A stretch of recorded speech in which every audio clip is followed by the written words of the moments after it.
నమస్కారం. నిన్నటి రోజున అనంతపురం నగరంలో చాలా పెద్ద ఎత్తున బీసీ కళానికి వేలాది మందిగా బీసీలు, వైఎస్ఆర్ కాంగ్రెస్ పార్టీ కుటుంబ సభ్యులు తరలి వచ్చి విజయవంతం చేసి కూటమి ప్రభుత్వం చేస్తున్నటువంటి అన్యాయాన్ని, వారు చేస్తున్నటువంటి మోసాలకి తిరుగుబాటు చర్యగా భావించి పెద్ద ఎత్తున కలవటువంటి ప్రతి ఒక్కరికి పేరు పేరున ధన్యవాదాలు తెలియజేస్తూ ఈ కార్యక్రమానికి ముఖ్య అతిథులుగా ఇచ్చేసినటువంటి మా పార్టీ రీజనల్ పెద్దలు బీసీల పక్షపాతి పెద్దిరెడ్డి రామచంద్రారెడ్డి గారికి, రాష్ట్ర బీసీసీఎల్ అధ్యక్షులు రమేష్ యాదవ్ గారికి, అదేవిధంగా జిల్లా అధ్యక్షులు అనంత వెంకటరామరెడ్డి గారికి, మరియు సమన్వయకర్తలు, రాప్తాడు సమన్వయకర్తలు చౌటుతి ప్రకాష్ రెడ్డి గారికి, మాజీ మంత్రివర్గ శంకరనారాయణ గారికి, ఉషశ్రీ అక్క గారికి, అదేవిధంగా ఎమ్మెల్సీలు మంగమ్మక్క గారికి, ఎమ్మెల్సీ భరత్ గారికి, ఉరుకుండ సమన్వయకర్త సైజనాథ్ విశ్వేశ్వరెడ్డి అన్న గారికి, సింగనముల సమన్వయకర్త పెద్దలు సైజనాథ్ అన్న గారికి, అడకసిర సమన్వయకర్త వీరలక్కప్ప గారికి, తాడిపత్రి సమన్వయకర్త పెద్దలు పెద్దారెడ్డి గారికి, ఎమ్మెల్సీ శివరామరెడ్డి అన్న గారికి, జెడ్పీ చైర్మన్ విజయమ్మక్క గారికి, మరి అదేవిధంగా రాయదుర్గం సంబంధించినటువంటి మెట్టు గోవిందరెడ్డి అన్న గారికి, గోరంట్ల మాధవన్న గారికి,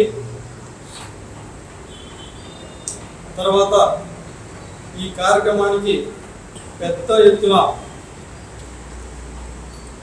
ఇచ్చేసినటువంటి రాష్ట్ర స్థాయి బీసీసీఎల్ నాయకులకు, జిల్లా బీసీసీఎల్ నాయకులకు, సాధికార కమిటీకి సంబంధించినటువంటి మాజీ చైర్మన్లకి, ప్రతి ఒక్కరికి కూడా కృతజ్ఞతలు తెలియజేస్తా ఉన్నాం. మరి ఈ సందర్భంగా ఇంత పెద్ద ఎత్తున బీసీలలో ఉన్నటువంటి ఆక్రోశాన్ని, బీసీలలో ఉన్నటువంటి బాధని, బీసీలకు జరుగుతున్నటువంటి అన్యాయాన్ని అనంతపురం నడిబొడ్డున ఇంత పెద్ద ఎత్తున కూటమి ప్రభుత్వానికి వినపడే విధంగా గమనిస్తే,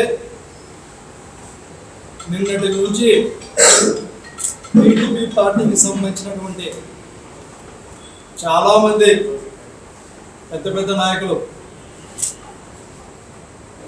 వాళ్ళైతే పెద్దలు కాలువ శ్రీనివాసన్న గారు టీడీపీ పార్టీ పోలిట్ బ్యూరో సభ్యులు, అంబికా లక్ష్మీనారాయణ గారు ప్రస్తుత అనంతపురం పార్లమెంటు సభ్యులు, బీకే పార్సారథన్న గారు సత్యసాయి జిల్లాకు సంబంధించి హిందూపురం పార్లమెంటు సభ్యులతో పాటు జాతీయ ప్రధాన కార్యదర్శిగా ఉన్నారు.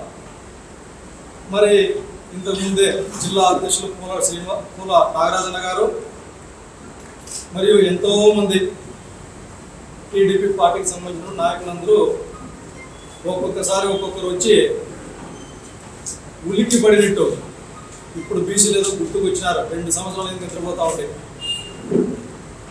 నిద్రపోయి ఇప్పుడు మేల్కొని ఇక్కడికి వచ్చి, అయ్యో ఇది బీసీల పార్టీ, తెలుగుదేశం పార్టీ, ఈ పార్టీ బీసీలకు వెన్నుముగా అని మళ్ళా సేమ్ డైలాగ్లే. మరి ఈ సందర్భంగా వాళ్ళు మాట్లాడుతూ ఈ సభకి ఇతర సామాజిక వర్గ నాయకులు వచ్చారు, బీసీ గలం కాదు ఇది, రెడ్ల గలం అని చెప్పి పేరు పెట్టుకోవాలనేసి ఒక బీసీలకు అవహేళనగా, బీసీల ఆత్మగౌరవాన్ని దెబ్బతీసే విధంగా, చులకనగా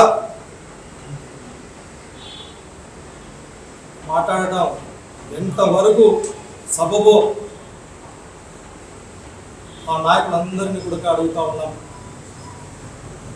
మీ మనసాక్షి తెలుసు చంద్రబాబు నాయుడు గారు బీసీలను మభ్య పెడతా ఉన్నాడు అని. మీరు లోపల బాధ పెట్టుకొని బయటికి మాత్రం ఏదో విమర్శించాలంటే విమర్శించాలా, మాట్లాడాలంటే మాట్లాడాలా అని చెప్పి మీరు మాట్లాడుతూ ఉంటే ఇది ఆశాస్పదంగా ఉంది. ఎస్, బీసీ గలం సభకి మేము ఆహ్వానించాం. ఇది మా పార్టీకి సంబంధించినటువంటి కార్యక్రమం.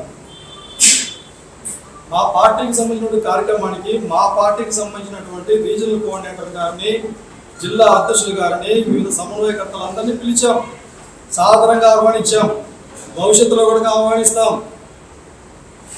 వాళ్ళు ఏం మాట్లాడారు? వచ్చి మేము బీసీలకు అండగా ఉంటామని మాట్లాడారు. ఆడ అజెండా బీసీలది. ఆ సభకి నాయకత్వం వహించింది బీసీలు. ఇతర సామాజిక వర్గాలు బీసీల సభకు వచ్చి బీసీలకు మద్దతుగా ఉంటాం, బీసీలకు అండగా ఉంటాం, మీ పక్షాన నిలబడతాం, మీ గలంలో మా గలం కనుక వినిపిస్తాం అని వాళ్ళు చెబుతూ ఉంటే ఒక బీసీలుగా సంతోషపడాలి కదా, అది మనకు బలం కదా, ఒక సందేశం కదా. ఇది సామాజిక సమానత్వానికి ఒక సందేశం, ఒక మంచి వాతావరణం.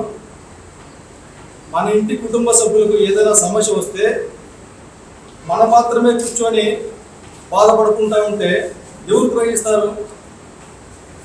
ఎదురింటోళ్ళు, పొరిగింటోళ్ళు ఎవరైనా వచ్చి మాట్లాడితే మద్దతు తెలియజేస్తే దాని బలం ఏ విధంగా ఉంటుంది? వాళ్ళందరూ కూడా వచ్చేసి ఎస్ మేము ఈ విధంగా జగన్మోహన్ రెడ్డి గారి నాయకత్వంలో మేము ఇది చేశాం, లెక్కలతో సహా మేము బీసీలకు జగన్మోహన్ రెడ్డి గారు ముఖ్యమంత్రిగా ఉన్నప్పుడు ఇది చేశాము, మీరు ఈ విధంగా మోసం చేస్తూ ఉన్నారు, బీసీలకు పక్షాన మేము నిలబడతామని చెప్పి బీసీల మీద ప్రేమతో బీసీల పక్షపాతులుగా వాళ్ళందరూ కూడా సుదీర్ఘమైనటువంటి అనుభవం ఉన్నటువంటి పెద్దిరెడ్డి రామచంద్రారెడ్డి గారి చుట్టూ 20-30 మంది బీసీ నాయకులు ప్రోటోకాల్తో ఉంటారు. ఒక జెడ్పీ చైర్మన్లు కావచ్చు, ఎంపీలు కావచ్చు, ఎమ్మెల్యేలు కావచ్చు, బీసీలకు అండగా నిలబడినటువంటి వ్యక్తి జగన్మోహన్ రెడ్డి గారు సైనికుడిగా ఉన్నారు. ఈ జిల్లాలో అనంతరాయ రెడ్డి గారు సుదీర్ఘమైనటువంటి అనుభవంతో ఈ సభ ఏర్పడినట్టుగా దాదాపు 3-4 రోజులుగా చూశారు, దగ్గరుండి పర్యవేక్షించారు, అండగా నిలబడ్డారు. రాప్తాడు శాసనసభకు శాసన ప్రకాష్ రెడ్డి గారు చెప్పినట్లు ఆయన చుట్టుపక్కల బీసీలకి అగ్రతాంబూలం వేశారు. శైలజనాథ్ గారు మాజీ మంత్రివర్యులు, విశ్వేశ్వరరెడ్డి గారు ఆయన పక్కన ఉండేది ఎప్పుడు బీసీలే. ఏం తప్పు? మేము పిలుస్తూనే ఉంటాం, మా వర్గాలకి న్యాయం జరగాలి, మా వర్గాలకు న్యాయం చేస్తాం, అండగా ఉంటాం అన్నటువంటి ప్రతి ఒక్క సామాజిక వర్గాన్ని కూడా మేము ఆహ్వానిస్తాం. వాళ్ళతో కలిసి మా యొక్క అభివృద్ధికి వాళ్ళ యొక్క సలహాలు సూచనలు తీసుకొని వాళ్ళతో కలిసి నడుస్తాం. ఇది మా పార్టీ ప్రోగ్రాం, మా పార్టీ కార్యక్రమం. ఈ కార్యక్రమం అవుట్ ఆఫ్ కార్యక్రమం కాదు కదా. ఒక నాయకుడు ఏమో మాట్లాడుతున్నారు, ఎంపీ గారు జ్యోతిరావు పూలే అనేటటువంటి పేరు కనుక పలకడం లేదు. పక్కన వ్యక్తులు పూలే గారి పేరు చెప్తా ఉంటే అప్పుడు చెప్తా ఉన్నారు. వీళ్ళు పూలే గారి గురించి, అంబేద్కర్ గారి గురించి ఈరోజు ప్రేమగా తీయని మాటలు మాట్లాడుతూ ఉన్నారు. ఇదే 2 సంవత్సరాల కాలంలో భారత రాజ్యాంగ నిర్మాత డాక్టర్ బిఆర్ అంబేద్కర్ గారి రాజ్యాంగాన్ని తుంగలో తొక్కి రెడ్ బుక్ రాజ్యాంగం పేరుతో హింసాయుతమైనటువంటి వాతావరణంలో ఈ రాష్ట్రంలో ఉన్నటువంటి బీసీల పైన దాడులు, దౌర్జన్యాలు, అరెస్టులు చేసి బీసీలందరినీ ఒక్కొక్కరిని ఒక్కొక్క విధంగా ఇబ్బందులు గురి చేసి రాజకీయాలకు దూరం చేస్తూ ఉంటే మీరు అంబేద్కర్ గారి గురించి, అంబేద్కర్ గారి రాజ్యాంగం గురించి, పూలే గారి గురించి మాట్లాడతారా? నవ్వుతున్నారన్నా. ఎందుకంటే మీకు సుదీర్ఘమైనటువంటి అనుభవం ఉంది. ఏదో మీ పార్టీ పెద్దల మెప్పు కోసం మాట్లాడటం అనేటటువంటిది కాదు. ఈ రాష్ట్రంలో ఉన్నటువంటి బీసీల యొక్క ఆలోచన విధానాన్ని గ్రహించండి. మేము అడుగుతూ ఉన్నాం, బీసీలకి ఈ వాగ్దానాలు ఇచ్చారు, మీరు ఇచ్చినటువంటి హామీలు ఇవి. 2 సంవత్సరాల కాలం గడుస్తూ ఉంది. ఈ రాష్ట్రంలో ఉన్నటువంటి బీసీలకు మీరు చెప్పినటువంటి హామీలు నెరవేర్చలేదు కాబట్టి వైఎస్ఆర్ కాంగ్రెస్ పార్టీ, మా నాయకుడు జగన్మోహన్ రెడ్డి గారి నాయకత్వంలో, మా పార్టీ ఆధ్వర్యంలో మేము రాష్ట్ర వ్యాప్తంగా మా యొక్క నిరసన కార్యక్రమాలు బీసీలకు అండగా ఉండటానికి, బీసీల పక్షాన మాట్లాడటానికి కార్యక్రమాలు చేస్తూ ఉన్నాం. మీకు వీలైతే చంద్రబాబు నాయుడు గారు ఇది చేశారు, ఈ కార్యక్రమం చేయలేదు చెప్పండి. అది చెప్పకుండా ఇంత పెద్ద ఎత్తున బీసీలందరూ ఏకతాటిపై రాగానే మళ్ళా బీసీలను మభ్యపెట్టేటటువంటి ప్రయత్నం చేస్తాను. వాళ్ళు వచ్చినారు, వీళ్ళు వచ్చినారు, అక్కడ పెట్టినారు, ఇక్కడ పెట్టినారు. ఇది కాదు కదా మీ నుంచి మేము ఆశించింది. ఇది మీరందరూ క్రియాశీలకమైనటువంటి హోదాలో ఉన్నారు కదా. మీరందరూ చంద్రబాబు నాయుడు గారితో, ముఖ్యమంత్రి గారితో చర్చించి బీసీలకు న్యాయమైనటువంటి డిమాండ్ల సాధన కోసం మీరు పోరాటం చేయాలి కదా, అడగాలి కదా. ఆ పైన ఎందుకు మీకు అంత అక్కసు?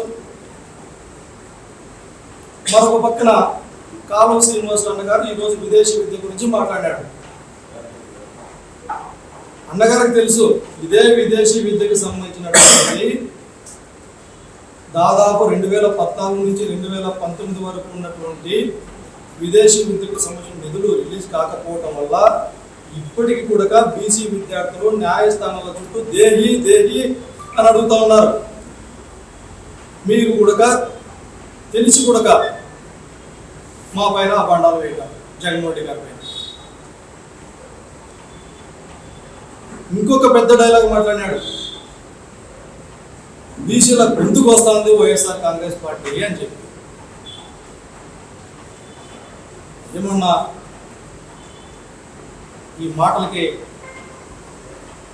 అర్థం తెలుసా? జగన్మోహన్ రెడ్డి గారు ముఖ్యమంత్రిగా ఉన్నప్పుడు ఈ రాష్ట్రంలో బీసీలకు పెద్ద ఎత్తున అగ్రతాంబూలం వేసి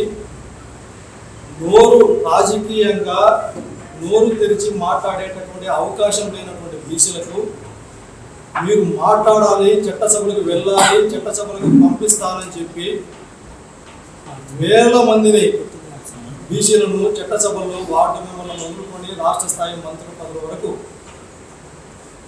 వారికి ప్రాధాన్యత ఇచ్చి చట్టసభల్లో నోరు తెరిచి బీసీల పక్షాన మాట్లాడే అవకాశాన్ని కల్పించాడు జగన్మోహన్ రెడ్డి గారు. ఈరోజు మేము చెప్తాం ధైర్యంగా, మీరు రండి. జగన్మోహన్ రెడ్డి గారు ఈ రాష్ట్రంలో బీసీలకు ఏం చేశాడు, ఎన్ని పదవులు ఇచ్చాడు, చంద్రబాబు నాయుడు గారు 40 సంవత్సరాలుగా ఏ విధంగా మోసం చేసినాడో మేము చెప్తాం. మీరు ఇతర సామాజిక వర్గాలను ఈ విధంగా మాట్లాడతారు అంటే ఒకసారి ఆలోచన చేయండి. ఎన్నికల ముందర చంద్రబాబు నాయుడు గారు దాదాపు కుమ్మరులకు సంబంధించినటువంటి చక్రాలు తిప్పుతాడు. ఎన్నికల ముందర మాత్రమే ఈ డైలాగులు వస్తాయి, ఈ ఫోటోలు బయటపడతాయి. తర్వాత